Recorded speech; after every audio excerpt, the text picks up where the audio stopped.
So one of the big things that I think is a huge problem that's about to happen in the world is pornography addiction, right?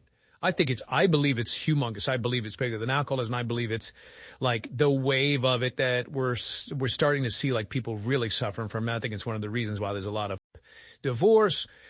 What do you see, like, neuroscientifically, about how people can start to manage that? And then even as you just talked about dopamine, it's like, I think it's helping people realize with that it's like such a hole that you're getting into. Whatever that thing's called, no pun intended. How can people start to cut that off for themselves? Is there anything they can do, manage, or do they have to get help if they believe that they're suffering from, like, pornography or sexual addiction?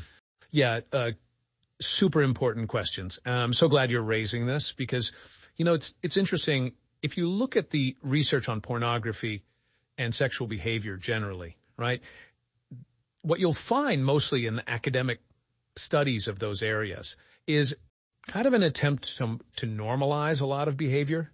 There are reasons for that, some pseudo-political, some just kind of the way those studies were done for a long time.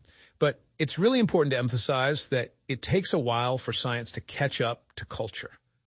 Okay, well, for science to catch up to culture. Yeah, it does. And the reason is not because scientists are lazy or they're uninterested, is that doing science well takes a long time. Look, I've run studies in my lab on animals, on humans, clinical trials. It takes a long time, like 3-4 years sometimes, asking and wild information to get a really good study done. Meanwhile, life is happening. And in the last 5 years, especially, there's been an exponential growth of the amount of pornography available online, the different formats, right? OnlyFans, all the different sites that people can go to. And within each of those, there's also been a huge amplification of what's called, like, high-intensity porn. What's high-intensity porn? It's more than two people. It's BDSM. Now, BDSM is its own discussion that maybe we could talk about at some point, just separately, about this merge of pain and pleasure. That the reason, the punchline is that dopamine is also increased by what we call the cessation of pain. When pain starts and then stops, you get an amplified dopamine surge.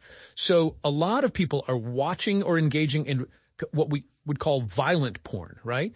And we're, as primate species, humans, we have an empathy. So when people are watching pornography, they're obviously not experiencing the same things exactly those people are doing and experiencing, but they're tuning into it. They're getting to it, and we can only speculate as to what they're doing to themselves, right? Typically, when we're talking about porn, let's just be direct, that we're also talking about masturbation, right?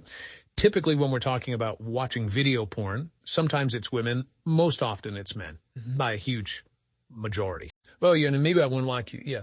Although, years ago, I had a girlfriend, a woman I was dating very seriously, and she confessed to me that prior to our relationship, she had developed a porn compulsion. It wasn't an addiction. Addiction, again, is a progressive narrowing of the things that bring you pleasure. It hadn't taken her to the point where it was destructive, but she had the wisdom to cut herself off from it early on. Okay, so it does happen with women, but it's much more frequent with men. So here's the thing. We can think of pornography now as like the methamphetamine of pornography compared to the pornography of, we always hear about, like when I was growing